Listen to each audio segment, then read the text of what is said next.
કોઈક ઈચ્છે રાજ સાજા રિદ્ધિજી,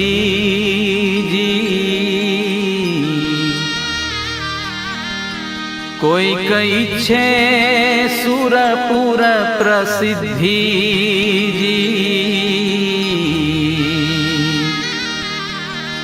કોઈક ઈચ્છે મુક્તિ ચૌવિધિજી,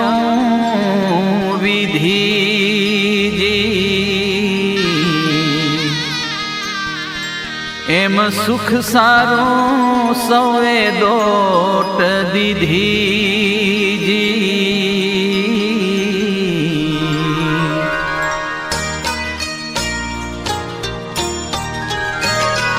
એમ દોટ સુખ સારું દીધી, કીધી મોટા સુખની આશ, અલ્પ સુખથી મન ઉતારી, નિત્ય દેહ દમે છે દાસ,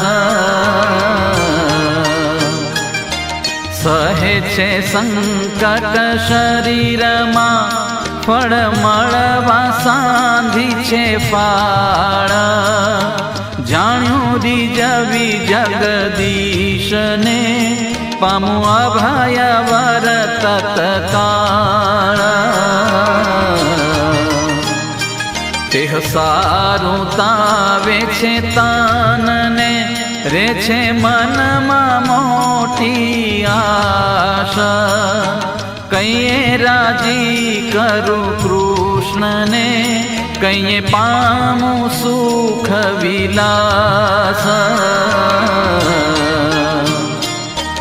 અહો નિશ એવો અંતરે વર્તે છે અખંડ વિચાર, તેણે સહી સમૂહ સંકટના, તો એ પામતા નથી હૈયે હાર, સવાસનિક નર એમ સુખ સારું અતિ અતિ કરે છે ઉપાય, મોટ્યા પઈ છે માનમાં, તે વિના તન ન તવાય, અતિ આગ્રહે આદરી, કરે પ્રભુને પ્રસન્ન, પછી માગે સુખ શરીરનું, એવા પણ અજ્ઞાની જાના, નિર્વાસનિક વિના નારને, સમૂહ માગતા સુજે નહીં, જેમ વાણા કરે વપુવાણા કરનું, માગ્યું કાશીએ કરવત લહી, એમ નાના વિષય નાવ્યાના જરે, મોટા વિષય મળવામાં ન કર્યું, હતો અસાધ્ય રોગ અંગમાં, વળી વિશેષ કમળ ફર્યું, તેને પૂર્વ તે પશ્ચિમ થયું, ભયું રહ્યું નહીં વળી હાથ, નિષ્કુળાનંદ એવા નર અમર, પામે નહીં મોટી મીરાથ.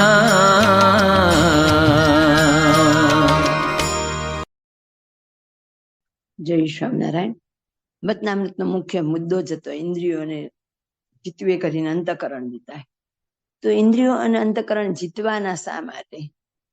તો મનમાં સંયમ આવશે, ભોગવિલાસ પ્રત્યેની આસક્તિ ઓછી થશે, તો જ આપણે ભગવાનના સુખ તરફ ગતિ કરી શકશું.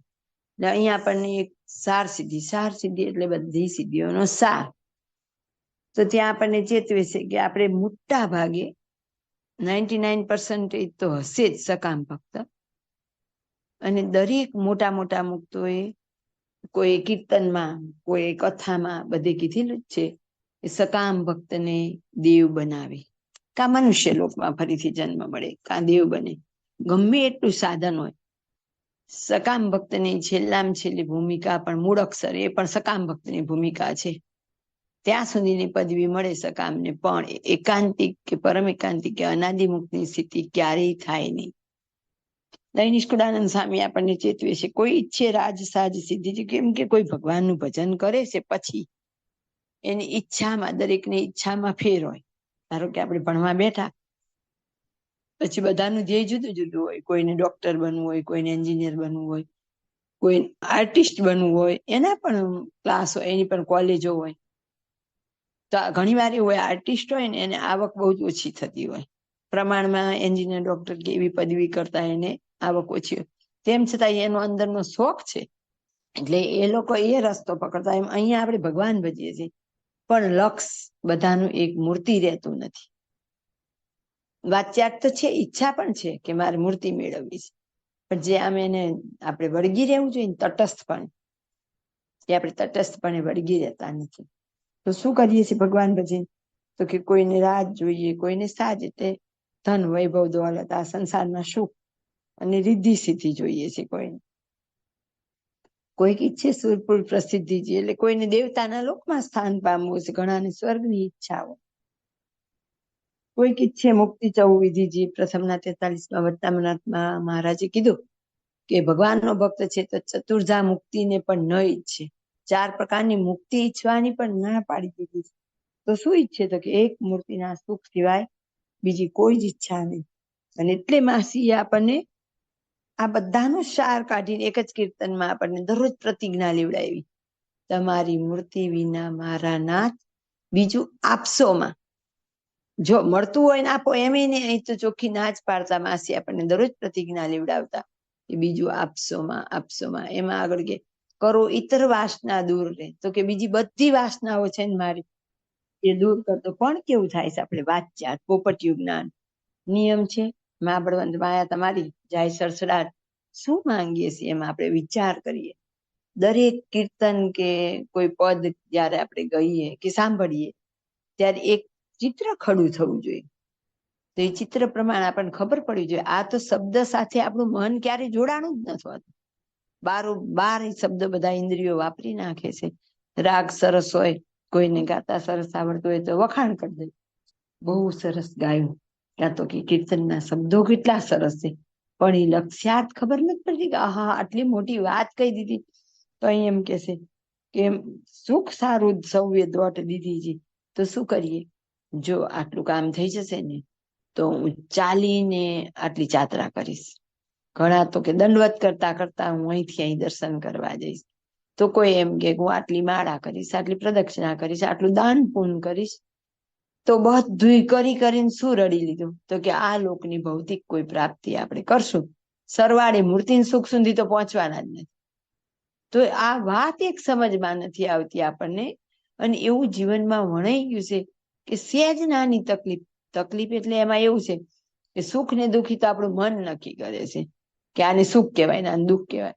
ધારો કે ગ્લાસ અડધો ભરેલો હોય અને 10 વ્યક્તિને બતાવવામાં આવે તો દરેક પોતાની બુદ્ધિ પ્રમાણે કલ્પના કરશે. કોઈ એમ કહેશે કે અડધો ગ્લાસ ભરેલો છે ને કોઈ કહેશે કે અડધો ખાલી છે. એ તો આપણા નજરિયા ઉપર છે. સંસારમાં સંપૂર્ણ સુખ તો કોઈને ન હોય. તન મન ધન બધું તો હોય જ નહીં, કંઈક ને કંઈક વસ્તુની ત્રુટિ તો હોય જ. આમ આપણે બધા કહેવતમાં એવું કહીએ, પહેલું સુખ તે જાતે ન રહ્યા. પણ આપણને શરીર સંપત્તિની સુખાકારી સારી હોય તો પછી ધન વૈભવની ઓછું હોય તેનો સંતોષ છે ખરો? આપણે તપાસ કરવો જોઈએ. બોલી જવાય, બધા કહેવત ફટફડાટ બોલી જાય, પણ તો એ અસંતોષ ને તૃષ્ણા જ હોય. મારે હજી ગાડી નથી, એક ગાડી આવી જાય સારું, આ એક અમારે છોકરાનું થઈ જાય તો સારું, આને નોકરી મળી જાય તો સારું, આને છોકરું થઈ જાય સારું, જીવન આમાં પૂરું થઈ જાય. મહારાજ કે અંતે યામતી શાગતિ, જેવું ચિંતન કરીએ એવી ગતિ થાય. તો કે એમ દોટ સુખ સારું દીધી, એવી મોટા સુખની આસ દોટ દઈએ છે. રોજ મંગળામાં જઈએ, માળા કરીએ, પ્રદક્ષિણા કરીએ. પછી તો એક પ્રવચનમાં કહે છે ને કે મૂર્તિના અનુસંધાન વગરની પ્રદક્ષિણાથી શું ફાયદો? આ કે ખાધેલું પચાવે, બીજો કઈ ફાયદો થાય નહીં. તો કે એક માઇક સુખ માટે, આપણે ક્ષણિક સુખ માટે થઈને આવું મનુષ્ય દેહ, એનાથી જે મૂર્તિની પ્રાપ્તિ કરવાની હતી એના બદલે આપણે સંસારના સુખની પ્રાપ્તિ માટે વેડફી દઈએ. અલ્પ સુખથી મન ઉતારી નિત્ય દેહ દમે છે દાસ. આપણને જે મળેલું છે એમાં સંતોષ નથી, વિશેષ ને વિશેષ આપણે જોઈએ. એના માટે આપણે રોજ શું કરીએ છીએ? આપણા દેહનું દમન. ધારો કે હું 12 મહિના મંગળા કરીશ તો મારા દેહને તો દમન થવાનું. ત્યાર મળશે શું? માઇક, ગાડી, બંગલો, દીકરા દીકરી, ધન દોલત, દાગીના, આ બધી પ્રાપ્તિ. એની જ જગ્યાએ મેં મનને જીતી લીધું હોય અને મંગળા માટે દોટ ન દઉં. હું કહું ચલો કદાચ હું મહારાજની મૂર્તિ મેળવવા માટે મંગળાએ ન કરતી, પણ સુખે આરામ કરું તો હું સુઈ તો શકું. ઓલું તો એની ઝંખનામાં જે છે ને એને પણ શાંતિથી ભોગવી નથી શકતા આપણે. સહે છે સંકટ શરીરમાં, ફળ મળવા સાંધી છે ફાળ. એક નાનું એવું અલ્પ સુખ મેળવવા માટે દોટ દઈએ છીએ આપણે. જાણ્યું રીઝવી જગદીશને પામું અભય વર્તત કાળ. તો કે આવા કોઈ પણ સાધને કરીને ભગવાનને પ્રસન્ન કરું અને મારી જે ઈચ્છા છે એ પૂર્ણ થાય. આમ પાછા હાથ જોડીને, મહારાજ બીજી કઈ ઈચ્છા નથી, આ એક દીકરાને કરે શેર માટેની ખોટ છે, પારણ્યું બંધાઈ જાય ને તો દીકરો દો કે દીકરી, અમારે એવું કઈ નથી. પણ દીકરી આવે પાછા હવે દીકરો જતો, પણ એ કઈ નથી કરતા, માથે જન્મ લખતા જઈએ છીએ. એનો તો આપણને ક્યારેય વિચાર, અફસોસ કે કઈ થતું નથી. જાય ગાડી ભાગી, બહુ ધા 99.99 સકામ ભક્ત હોય તો ઓલા બાર ઉભા હોય ને મેલા ઘેલા કપડા વાળા ભિખારી હોય, મંદિરમાં આવી અપ ટુ ડેટ વસ્ત્રમાં ભિખારી હોય, ફેર કઈ નથી. ઓલો તો બિચારો માણસ પાસે માંગે છે અને એની હેસિયત કેટલી. એ 100 રૂપિયા માંગે તો આપણે એમ કહીએ જરાક વિચાર કરીને તો બોલ, અત્યારમાં તું શું બોલે છે તને ખબર છે? એ કેટલા માંગીએ કે રૂપિયો, 2 રૂપિયા, 5 રૂપિયા, વધીને 10 રૂપિયા. ક્યારેક ચા પીવી હોય તો કહેશે કે એવું કઈ માંગ. અને આપણે તો નાની એવી કંઈક 5 માળા કરશું, પ્રદક્ષિણા કરશું, ને મંગળા કરશું, ચાલીને જાત્રા કરશું, એના બદલામાં લાંબુ લિસ્ટ આપ્યું. એવું સારું તો આવે છે, તનને રહે છે મનમાં મોટી આસ. શરીરને કષ્ટ આપીએ છીએ, મનમાં એક મોટી આસ છે કે આટલું કરીશ ને ભગવાન રાજી થઈ જ જવાના અને મને આ મળશે. એમાં તાનમાં કરીએ છીએ. કઈ રાજી કરું કૃષ્ણને, કઈ પામું સુખ વિલાસ. ક્યારે ભગવાન મારું પર પ્રસન્ન થઈ જાય અને મને ગાડી, બંગલો, ધન દોલત, દીકરા દીકરી બધું સુખ મળે. અહોની સેવો અંતરે વર્તે છે અખંડ વિચાર. અખંડ એક જ વિચાર હોય. જો છે ને ઓલા સંત પાસે ગઈ હતી ને તો એમણે કીધું તું, તમે આટલી પારણ કરજો ચોક્કસ તમારું કામ થઈ જશે, કાં તો કે આટલી મા પૂજા કરજો એટલે તમારું કામ થઈ જશે. તો કોઈ વળી એમ કહેશે ભગવાનના આટલા થાળ કરજો તમારું કામ થઈ જશે. એ એકેય ન કરો, શાંતિથી છે અને આનંદ મનાવીને સુઈ જવું તો. પણ કહેનારા બધા એવા મળ્યા, પણ અનુષ્ઠાન કરાવે. ઇવન કોરોનામાં જેને જે કોઈ સંસ્થાએ, જે કોઈ આગેવાન હોય, જે કોઈ હરિભક્તો, સંતો, ત્યાગી બહેનો, જેને પ્રાર્થના કરાવી કે કોરોના જાય, બધા સકામ ભક્ત. નિષ્કામ બચ્યા કેટલા લોકો. એટલે જ કહેશે કે નિષ્કામ તો જૂજ જ હોય. અને આપણા પાસે ઓરડામાં દરરોજ ગઈએ નિષ્કામ ભક્તિ કરવી. છેલ્લા પદમાં કીધું ને, સેવો થઈ સદા સુધ ભાવે નિષ્કામ. હવે આખી જિંદગીમાં આપણે ઓરડા ગણીએ તો એવરેજ કોઈને 10 વર્ષથી બોલતા હોય, કોઈ 20 વર્ષથી બોલતા હોય, તો હજારોની સંખ્યા ઓરડાના પદ આપણે બોલી ગયા.